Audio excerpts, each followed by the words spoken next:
Hello everyone, welcome to let's do it. तो discuss करेंगे आज ट्रैफिक इंस्पेक्टर की इस सीरीज़ का पार्ट नंबर 28। तो अगर अभी तक आपने इसके पार्ट 27 जो है वो नहीं देखे हैं तो डिस्क्रिप्शन बॉक्स में उसका लिंक दिया हुआ है, आप वहां से जा करके चेकआउट कर सकते हैं। तो देखिए, बात करें इस ट्रैफिक इंस्पेक्टर की इस सीरीज़ की, तो यहाँ पर हम HPSSC के जितने भी प्रीवियस ईयर के क्वेश्चन पेपर हैं उन्हें हम यहाँ पर डिस्कस कर रहे हैं।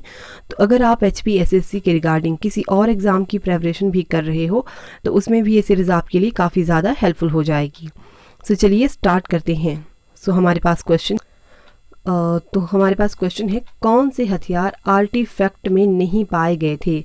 आर्टिफैक्ट यानी कि शिल्प तथ्य में नहीं पाए गए थे, तो ये था तलवार। ऑप्शन डी यहाँ पर राइट आंसर है। तो देखिए, ये जो क्वेश्चन है ये सिंधु घाटी सभ्यता से रिलेटेड है और सिंधु घाटी सभ्यता के जो लोग थे वो तलवार से परिचित नहीं थे। Option D right answer. Next question है, अस्मक की राजधानी थी। तो अस्मक की राजधानी थी पातलिया। ऑप्शन बी राइट आंसर होगा। तो देखिए, इस क्वेश्चन की अगर हम बात करें तो यहाँ पर अस्मक की राजधानी नहीं होना चाहिए था, यहाँ पर होना चाहिए था महाजनपद, क्योंकि अस्मक एक महाजनपद था और उसकी राजधानी थी पोटली पातन या पातलिया जिसे हम कहते हैं। नेक्स्ट क्वेश्चन की बात करते हैं, सातवाहनों के सभी अभिलेख लिखे गए थे। तो सातवाहनों के सभी अभिलेख जो थे ये लिखे गए थे प्राकृतिक में। ऑप्शन डी राइट आंसर है। तो इसकी बात करें अगर हम सातवाहन की, तो सातवाहन वंश का संस्थापक जो था वो था सिमुक, और सिमुक ने 60 ईसा पूर्व में की थी सातवाहन वंश की स्थापना, और इन्होंने अपनी राजधानी बनाई थी प्रतिष्ठान। और इनकी लिपि की अगर बात करें सातवाहनों की लिपि, तो लिपि इनकी थी ब्राह्मी लिपि। तो ये भी आपको ध्यान में रखना है। नेक्स्ट क्वेश्चन है, शशांक महानतम राजा था। तो शशांक महानतम राजा था गौड़ वंश का। ऑप्शन सी यहाँ पर इसका राइट आंसर है। देखिए, शशांक जो था ये शैव धर्म का अनुयायी था, और ये जो शशांक था इसने बोधि वृक्ष जो कि बोध गया में है उसको कटवा दिया था। तो ये भी कई बार क्वेश्चन पूछा जाता है कि बोधि वृक्ष को किसने कटवाया था, तो वो था शशांक। तो ये भी आपको ध्यान में रखना है। नेक्स्ट क्वेश्चन की बात करते हैं।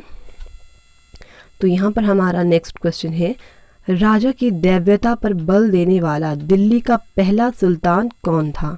तो ये कौन था, ये था बलबन। ऑप्शन सी यहाँ पर इसका राइट आंसर है। देखिए, इस बलबन की अगर हम बात करें तो बलबन जो था ये 1266 ईसा पूर्व में गद्दी पर बैठा था गियासुद्दीन बलबन के नाम से। और इससे रिलेटेड एक और क्वेश्चन पूछा जाता है कि तुर्कान चिहलगानी का विनाश किसने किया था, तो वो किया था बलबन से।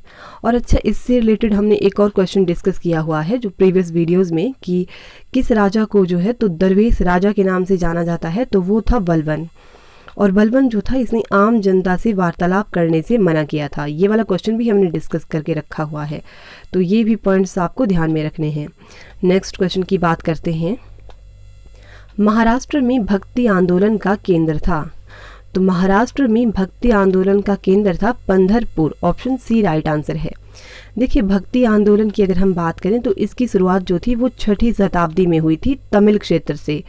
और इससे रिलेटेड एक और क्वेश्चन पूछा जाता है कि भक्ति आंदोलन को दक्षिण भारत से उत्तर भारत में किसके द्वारा लाया गया, तो लाया गया था रामानंद के द्वारा। तो ये भी आपको पॉइंट नोट रखना है। नेक्स्ट क्वेश्चन की बात करते हैं, निम्न में से कौन सा फिरोज शाह मेहता द्वारा स्थापित किया गया था।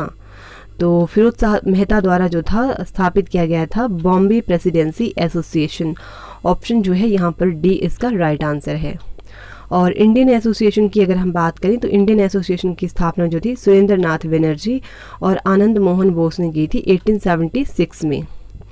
नेक्स्ट क्वेश्चन की बात करते हैं, भारत छोड़ो वाक्य ने किस वर्ष लोगों की कल्पना को आकर्षित किया था।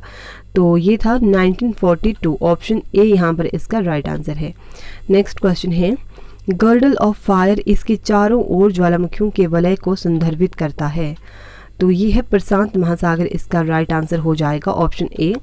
देखिए, गर्डल ऑफ फायर या इसे हम fire ring of the Pacific के नाम से भी जानते हैं। गर्डल ऑफ फायर को। अच्छा, एक और क्वेश्चन पूछा जाता है इससे रिलेटेड कि निम्न में से किस महाद्वीप में जो है तो एक भी ज्वालामुखी नहीं है, तो वो है ऑस्ट्रेलिया। ऑस्ट्रेलिया में जो है एक भी ज्वालामुखी नहीं है, तो ये वाला पॉइंट भी आपको ध्यान में रखना है। नेक्स्ट क्वेश्चन की बात करते हैं। मिसिसिपी डेल्टा इसका उदाहरण है, तो मिसिसिपी डेल्टा जो है ये वर्ल्ड फूड डेल्टा का उदाहरण है।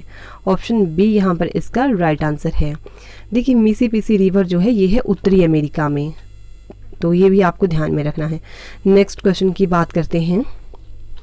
वातावरणीय वाष्प इसके लिए पारदर्शी होती है, तो किसके लिए ये होती है?